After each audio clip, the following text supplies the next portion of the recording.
Witam Was pięknie roztomili. Dziś obym wyrządzę coś jego śmierci, a o pogrzebie, bo za chwilę będziemy mieć święta, będziemy wspominać tych, co pomrzyli, a o tej śmierci by się miało czasem wspomnieć, bo żyjemy, ale ona kiedyś przyjdzie. Toż przyjdzie za 2 tygodnie taki czas, co będziemy wspominać swoich umrzików. A śmierć była z człowiekiem dycki, a i na cieszyńskiej ziemi. Żadnego nie niechała tutaj żyć, a w sądny dzień trąbić. Choć byli tacy, co prawili, że będą żyć aspoň tych 100 roków, to człowiek se nie śmie ani tak pomyśleć, bo kiedyś się ta nasza nitka żywota stargo, to nie zależy od nas. Kiedyś hańdowni ludzie umierali w chałupach, albo blisko chałup. Mało kto jechał do szpitala, bo starzy ludzie prawili, że se raczej usną w tej swojej izbie, we familii, przy familii między swoimi. Wierzyło się, że śmierć przepowiadały roztomańte zwierzęta. Ba i jak ktoś miał umrzyć, to przy chałupie ryczał kuwik. Kuwik to jest tako mało słówka, co jak ryczy, to bez mala słychać kuwik, kuwik. Kupa ludzi rządzi, że jak kuwik zaryczy, to na isto ktoś umrze. Bo bajuńskiego roku, jak ryczał w chałupie wedle, to umrzyła tam starka, co tam bywała. Inkszym zwierzęciem, co czuło śmierć, je pies. Jak pies wyje, to dyski wyje na śmierć. Jeszcze ptok, co czuje śmierć, to je kukuczka. Jak dosik usłyszał, że zakukała inny roz, to znaczyło, że będzie żył ten człowiek jeszcze rok. O śmierci się ludzie moc dozwiadowali, kiedy spali, a jak się im blęsło. Ba i nie było dobrze, jak się komusik śnił biały koń, albo wrona. Śmierć miała przyjść, jak się blęsła białopierzina, ząb, co wypaduje, czarny dym, babuć albo szpatno woda. Jak się komusikę śniło, że umiera ktoś z jego familii, to znaczyło opacznie, że będzie ten ktoś długo żył. Ale jak się śnił ktoś z najbliższej familii, kiedy nie poradził skonać, to mogło znaczyć, że umrze chnet. Ale o śmierci mogą nam coś grzyc, a i tak kowne roztomańte wieca z naszego żywobycia. Ba i była jedna baba, której foter był niemocny. Była Wilija, a dycki jej familia miała jeden świecznik na stole. Ale latoś jakoś się tak stało, że były dwa. Na jednym była mamina świeczka, a na drugim świeczka od fotra. Ta fotrowo świeczka się poliła wartko, a mamina pomalszy. Foter tej baby umrzył jeszcze przed Nowym Rokiem. Ludzie wierzyli, że jak przychodzi śmierć, to ze ściany spadują obroski albo z drzadła, że coś ich klupie, a rampluje na strychu, w piwnicy albo na okno. Jak już ktoś umierał, to wszyscy w chałupie musieli być ganz po cichu.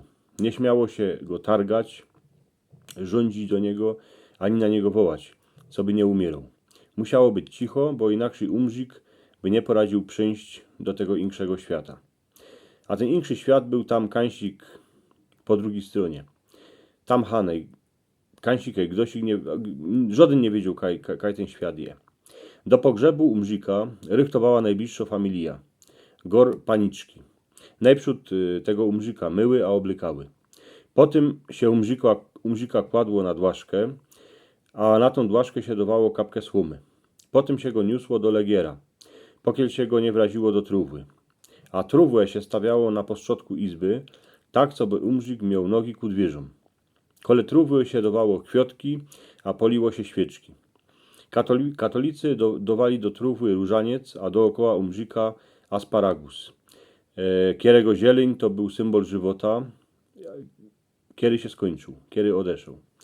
Do chałupy, w której ktoś umrzył, 2 dni a 2 noce chodzowali sąsiedzi a familia na próżne noce. Tak się to mianowało.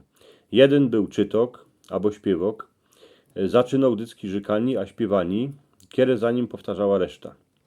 Wierzyło się, że jak ktoś chyci umrzika za serdeczny palec, to ten się już w żywocie niczego nie wylęko. Pogrzeby się robiło dycki do południa. Umrzika się jeszcze całowało, a kropiło się go święconą wodą. Po trówle szło dycki Potrubłe szłodycki 8 noszaczy, co ją zawrzyli gwoździami, a jak ją wynoszali, to nią klupali 3 razy o próg. Tak umrzyk się łączył z dziedziną, z familią, a z chałupą, co w niej się wiele razy a i urodził. Ponikierzy prawili, zostańcie z pombuczkiem.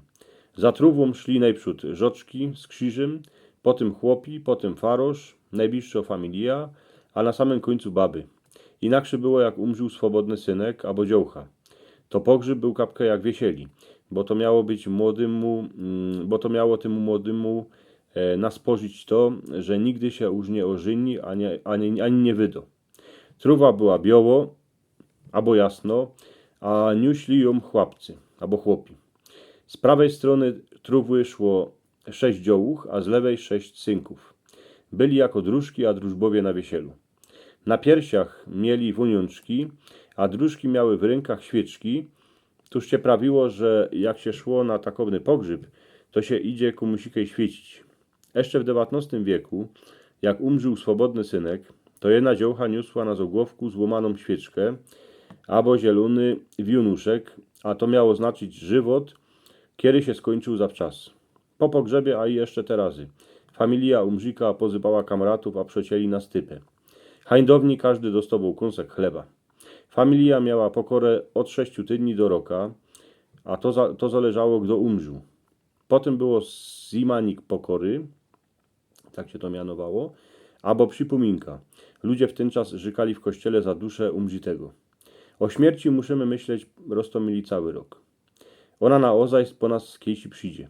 Daj Boże, co by każdy umrzył bez cierpienia, bez boleści, a pomiędzy swoją familią.